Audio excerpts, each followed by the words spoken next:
Now, this week, the House of Lords backed a move to prevent under-16s in the UK from accessing social media platforms through an amendment to the government's schools bill.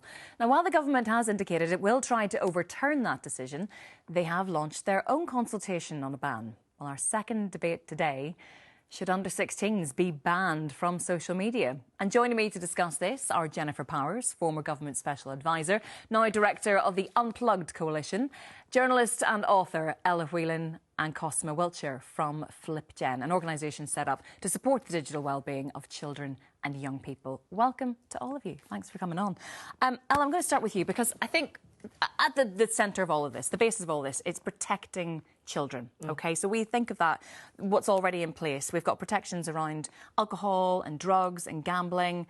So shouldn't social media companies be treated in exactly the same way? Social media is not the same as drinking beer. And I think we're probably all in agreement that children need to be policed and protected and regulated when they're using any aspect of the internet. I think my argument is just that it's parents that make those decisions or are in control. I mean, I think it's we're in the midst of some kind of crazy moral panic at the moment where social media is being talked about as if it's this unique evil, when in fact it's just a modern day challenge of the likes which parents are used to, whether it's, regulating how much television your kids watch, how much sweets they eat, all the rest of it. How much time they use a mobile phone for is very easily policed. You don't need a PhD in computer science or be able to work around all these VPNs and everything. You just, yoink, take the phone out of their hand. Do you sort of see social media companies as equal then to television and that sort of thing in terms of the dangers? It's much more challenging because obviously television there's a few channels. The world of the internet can be a very scary place, but this is not a challenge that's insurmountable for parents. And I really think that the kind of state interference into the sacredness of family life, the privateness of family life, is a bigger problem than social media or any kind of questions about addictiveness. I think parents need to get a grip. We need to start reclaiming the fact that it's our kids, we're in control. Back off government. Well, Jennifer, what do you make of that? Government back off, this is all down to the parents. Well, listen, where I will agree with Ella is that this is not like social media is not like television or anything. No, it's a very different time of addictive by design content and platforms. And so it's meaningfully different than television or radio or any other technical advance over time. This is the parenting challenge of our time. Of that, I can also agree. However, this goes beyond what any one parent can do, because I know many parents where they have drawn the line and yet this content is pushed in their child's face. We've had children forced to see murders, grotesque pornography.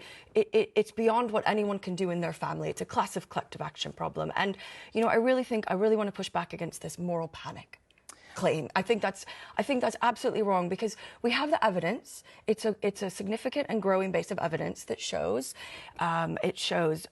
twice as likely to be anxious, 3 times as likely to be clinically depressed if you have high social media usage, increased loneliness, less happy, more cyberbullying. The list goes on. And so really, there is a role for the parents, absolutely right. But there is also a role for the state. And this is where I really welcome what the Lords have done. And I really hope that the backbenchers of Labour do not let this government get away with kicking this issue down the road with a consultation.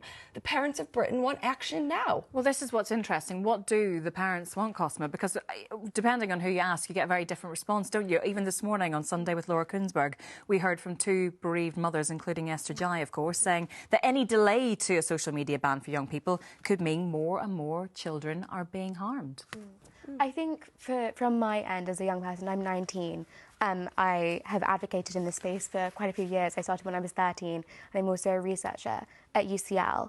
And I think from my point of view, I 100% see where the panic is coming from. The digital world can be terrifying at times, but for me that terror doesn't come from how old you are.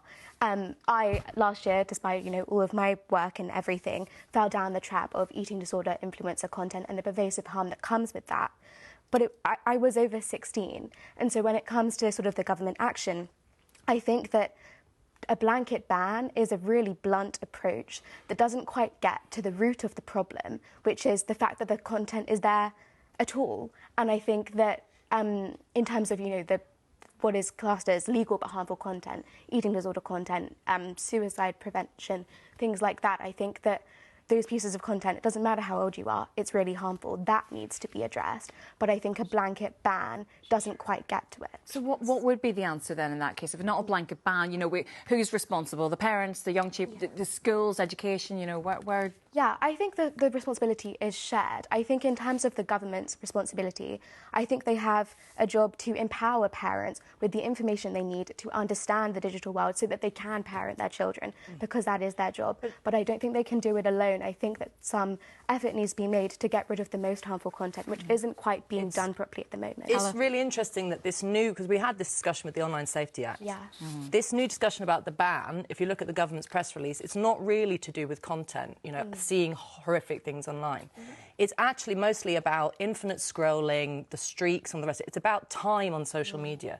So that is, you know, you could be the most pathetic parent and control that. You know, this is not rocket science. Are parents here. equipped for you that, just, do you of feel? course you're equipped for it. You just take the phone off the kid. Hang on, the point I'm trying to make is that the world is full of scary things for parents and children alike, and you don't want your child to see, you know, things that are age inappropriate or, you know, messed up in terms of eating disorders or suicide or all the rest of it. But it's out there, and what you do as a parent, a confident parent full of authority, is you say, in our house, this is what we think. These are our family values. Not influenced by experts or the state or looking to pass the buck to anyone else. This is what we believe. And you hope that if you do that successfully, your kid goes out into a world of danger and frightening things and thinks, well, what does my family believe? Let me apply that here. And if we start handing over all our power and our confidence and our authority to the state, to some government minister or even the Lords... Ella, it's a straw man argument. It's a straw man argument. Because this is not about giving all the power to the state or interfering in the family.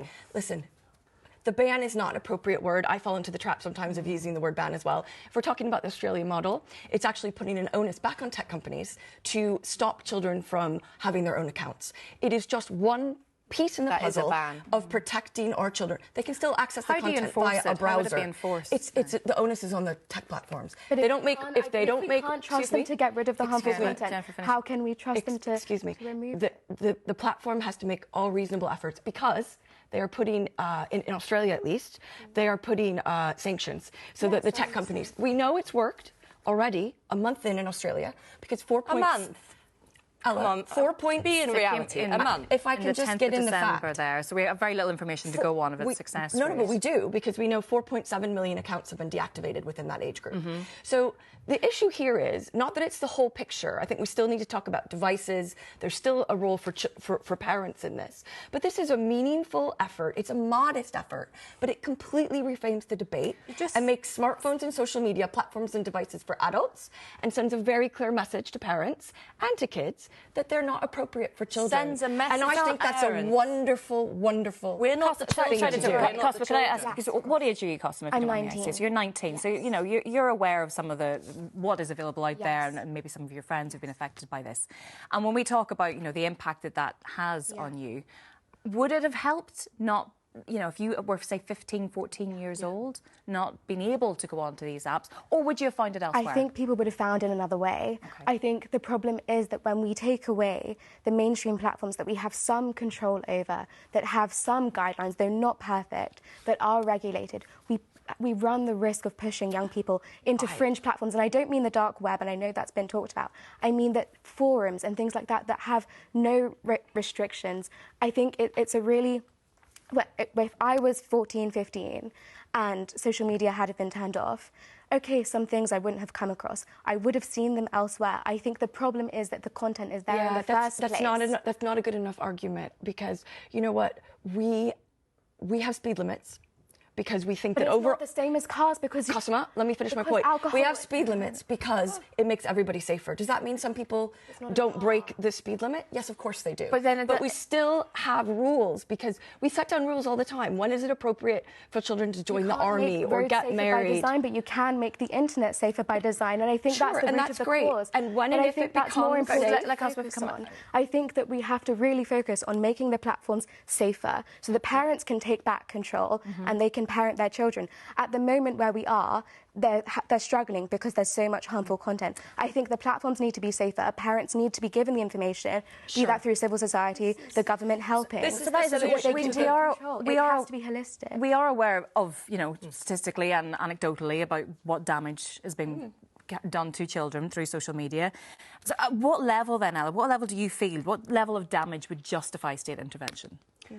But, I mean, kids can get really messed up from what they see in what they read in books, what they see in television, what they read online. I think you've got a really confident young person here, able to outline all the arguments of why social media and the internet isn't this unique evil. I mean, this government's trying to enfranchise 16-year-olds, not letting them on Twitter, which is where politics happens today. Before then, seems to me a kind of mess up in thinking. You shouldn't be so condescending to what she's trying to say, because actually, I think young people, most of the time, young teenagers are using social media to put pictures up of their cats and things like that. This isn't like we haven't got a warped generation who are all doing sort of sick and evil things online. But also, I think the more the state intervenes into family life, whether that's toothbrushing in nurseries, whether that's social media bans, I'm afraid, sorry, we have run out of time. I'm just going to say, dial down the moral panic. Listen, the parents of Britain support a ban.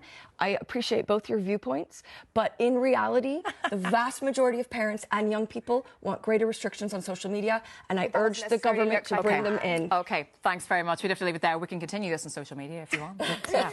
Thanks very much to all of you.